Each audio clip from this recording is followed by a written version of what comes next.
Maio 9. 1 Samuel 5, verso 1 a 7, verso 17. Depois que tomaram a arca de Deus, os filisteus a levaram do campo de batalha em Ebenezer para a cidade de Asdod. Levaram a arca de Deus para o templo de Dagon e a colocaram ao lado de uma estátua de Dagon. Contudo, na manhã seguinte, quando os moradores de Asdod se levantaram, viram que Dagon estava caído com o rosto em terra diante da arca do Senhor. Então, levantaram Dagon e o puseram de volta em seu lugar. Na manhã do outro dia, porém, viram que tinha acontecido a mesma coisa. Dagon estava caído novamente com o rosto em terra diante da arca do Senhor. Dessa vez, a cabeça e as mãos de Dagon tinham se quebrado e estavam junto à porta da entrada. Somente o corpo permaneceu intacto. Por isso, até hoje os sacerdotes de Dagon e aqueles que entram em seu templo, em Asdod, não pisam na soleira da porta.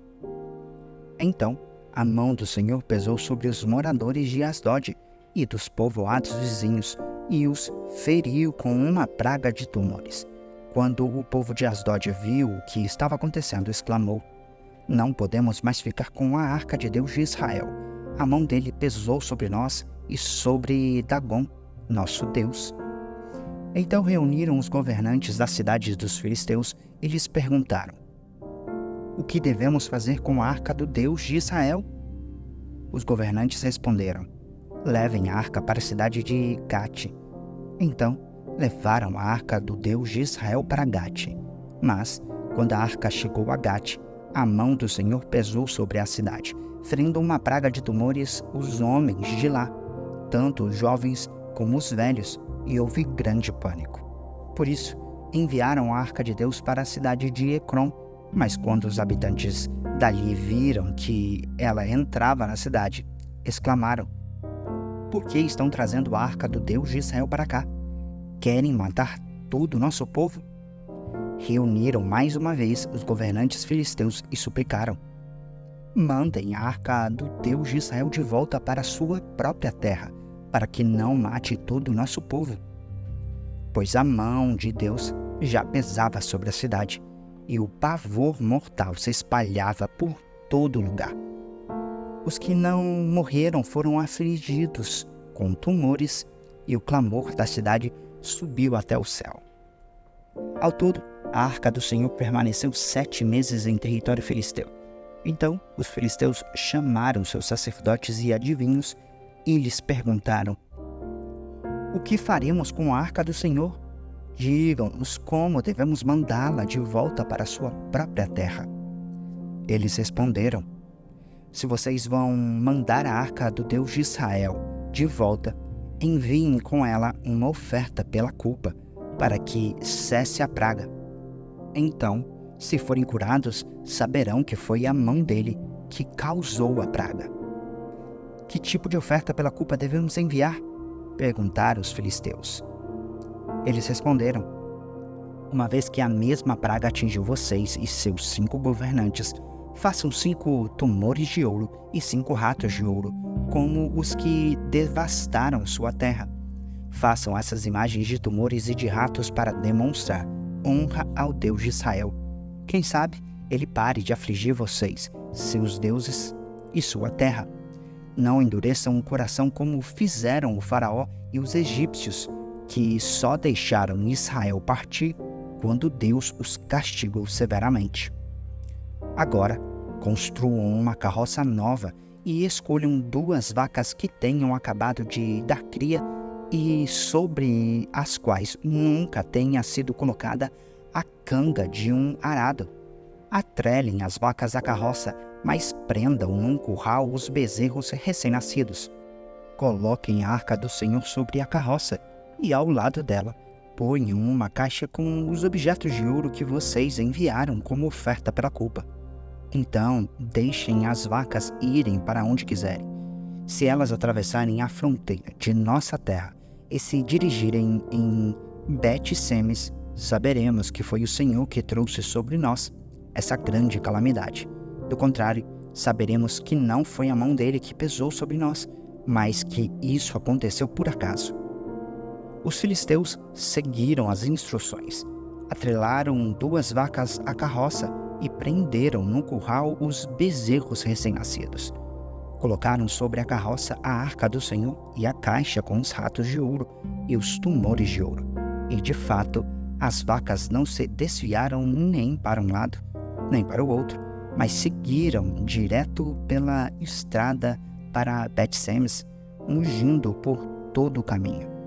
Os governantes filisteus as acompanharam até a fronteira de Bet-Semes. Os moradores de Bet-Semes estavam colhendo trigo no vale, e quando viram a arca se encheram de alegria. A carroça entrou no campo de um homem chamado Josué e parou ao lado de uma grande pedra. Então o povo quebrou a madeira da carroça para fazer fogo, matou as vacas e as ofereceu ao Senhor como holocausto. Os animais da tribo de Levi retiraram da carroça a arca do Senhor e a caixa com os objetos de ouro e as colocaram sobre a grande pedra. Naquele dia, o povo de Bet-Semes ofereceu ao Senhor sacrifícios e holocaustos. Os 5 governantes filisteus viram tudo isso e, no mesmo dia, voltaram para Ecrom. Os 5 tumores de ouro enviados pelos filisteus ao Senhor como oferta pela culpa eram presentes dos governantes de Asdod, Gaza, Ascalon, Gate e Ecrom. Os 5 ratos de ouro representavam as 5 cidades filisteias e os povoados ao redor, controlados pelos 5 governantes. A grande pedra sobre a qual a arca do Senhor foi colocada se encontra até hoje no campo de Josué, de Bet-Semes, como testemunha do que aconteceu ali. O Senhor matou 70 homens de Bet-Semes, porque olharam para dentro da arca do Senhor, e o povo chorou muito por causa da grande matança. Quem pode estar na presença do Senhor, este Deus Santo? Clamaram. Para onde mandaremos a arca daqui? Então enviaram mensageiros ao povo de Quiriate-Jearim e disseram: os filisteus devolveram a arca do Senhor. Venham buscá-la. Então os homens de Quiriate-Jearim foram buscar a arca do Senhor. Eles a levaram até a casa de Abinadab, numa colina, e consagraram seu filho Eleazar para tomar conta da arca do Senhor. A arca permaneceu em Quiriate-Jearim por muito tempo, 20 anos no total. Durante esse período, todo o Israel lamentava à espera de alguma ação do Senhor. Então Samuel disse a todo o povo de Israel: se de fato vocês desejam de todo o coração voltar ao Senhor, livrem-se de seus deuses estrangeiros e de suas imagens de Astarote. Voltem o coração para o Senhor e obedeçam somente a Ele. Então Ele os livrará das mãos dos filisteus. Assim, os israelitas se desfizeram de suas imagens de Baal e de Astarote e serviram somente ao Senhor. Então Samuel lhes disse: reúnam todo o Israel em Mispá, e eu orarei ao Senhor por vocês. Eles se reuniram em Mispá e tiraram água do poço e a derramaram diante do Senhor. Também jejuaram o dia todo e confessaram que haviam pecado contra o Senhor. Foi em Mispá que Samuel se tornou juiz em Israel. Quando os governantes filisteus ouviram que os israelitas haviam se reunido em Mispá, mobilizaram seu exército e avançaram. Ao saber que os filisteus se aproximavam, os israelitas ficaram muito assustados. Não pare de clamar ao Senhor nosso Deus, para que Ele nos salve dos filisteus, imploraram a Samuel. Então Samuel escolheu um cordeiro que ainda mamava e o ofereceu ao Senhor como holocausto. Suplicou ao Senhor em favor de Israel e o Senhor o atendeu. Enquanto Samuel oferecia o holocausto, os filisteus chegaram para atacar Israel. Naquele dia, porém, O Senhor falou do céu com voz poderosa de trovão, provocando pânico entre os filisteus, e eles foram derrotados diante dos israelitas. Os soldados de Israel os perseguiram desde Mispá até um lugar abaixo de Bet-car, matando-os ao longo do caminho. Então Samuel pegou uma pedra grande e a colocou entre as cidades de Mispá e Gessana. Deu à pedra o nome de Ebenezer, pois disse: até aqui o Senhor nos ajudou.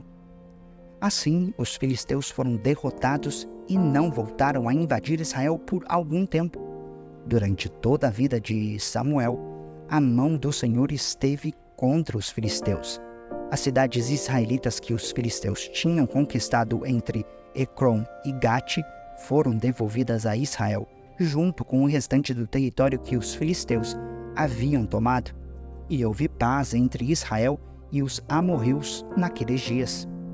Samuel continuou como juiz em Israel pelo resto de sua vida.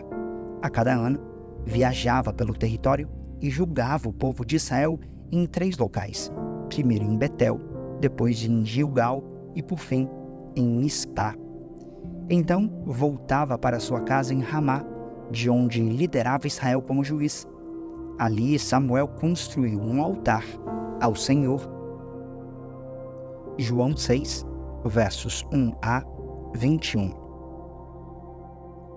Depois disso, Jesus atravessou o mar da Galileia, conhecido também como o Mar de Tiberíades. Uma grande multidão o seguia por toda parte, pois tinham visto os sinais que ele havia realizado ao curar os enfermos. Então Jesus subiu a um monte e sentou-se com seus discípulos. Era quase tempo da festa judaica da Páscoa. Jesus logo viu uma grande multidão que vinha ao seu encontro. Voltando-se para Filipe, perguntou: onde podemos comprar pão para alimentar toda essa gente? Disse isso para pôr Filipe à prova, pois já sabia o que ia fazer. Filipe respondeu: mesmo que trabalhássemos vários meses, não teríamos dinheiro suficiente para dar alimento a todos. Então, um de seus discípulos, André, irmão de Simão Pedro, falou: aqui está um rapaz com 5 pães de cevada e 2 peixes, mas que adianta isso para tanta gente? Jesus respondeu: digam ao povo que se sente. Todos se sentaram na grama que cobria o monte. Só os homens eram cerca de 5.000. Então Jesus tomou os pães, agradeceu a Deus e os repartiu entre o povo. Em seguida, fez mesmo com os peixes, e todos comeram à vontade. Depois que todos estavam satisfeitos, Jesus disse aos seus discípulos: agora juntem os pedaços que sobraram para que nada se desperdice. Eles juntaram o que restou e encheram 12 cestos com as sobras. Quando o povo viu Jesus fazer esse sinal, exclamou: sem dúvida, ele é o profeta que haveria de vir ao mundo. Jesus sabia que pretendiam obrigá-lo a ser rei deles, de modo que se retirou sozinho para o monte. Ao entardecer, os discípulos de Jesus desceram à praia, entraram no barco e atravessaram o mar em direção a Cafarnaum. Quando escureceu, porém, Jesus ainda não tinha vindo se encontrar com eles. Logo, um vento forte veio sobre eles e o mar ficou muito agitado. Depois de remarem 5 ou 6 quilômetros, de repente viram Jesus caminhando sobre o mar em direção ao barco. Ficaram aterrorizados, mas ele lhes disse: sou eu, não tenham medo. Eles o receberam no barco e logo em seguida chegaram ao seu destino. Salmo 106, versos 13 a 31. Depressa, porém, esqueceram-se do que ele havia feito. Não quiseram esperar por seus conselhos. No deserto, os desejos do povo se tornaram insaciáveis. Puseram Deus à prova naquela terra desolada. Ele atendeu a seus pedidos, mas também lhes enviou uma praga. No acampamento, tiveram inveja de Moisés e de Arão, o sacerdote consagrado ao Senhor.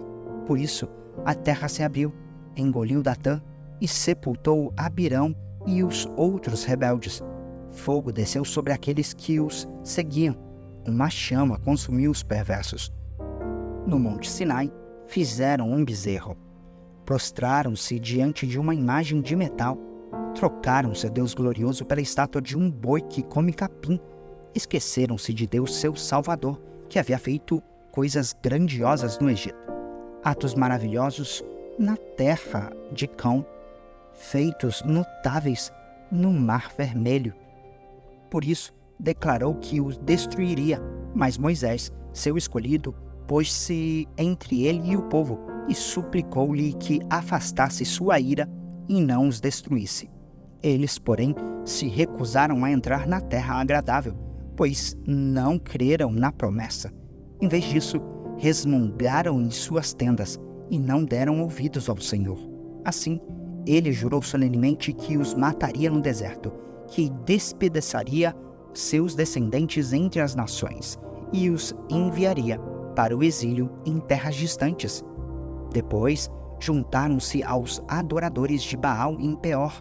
Chegaram a comer sacrifícios oferecidos a mortos.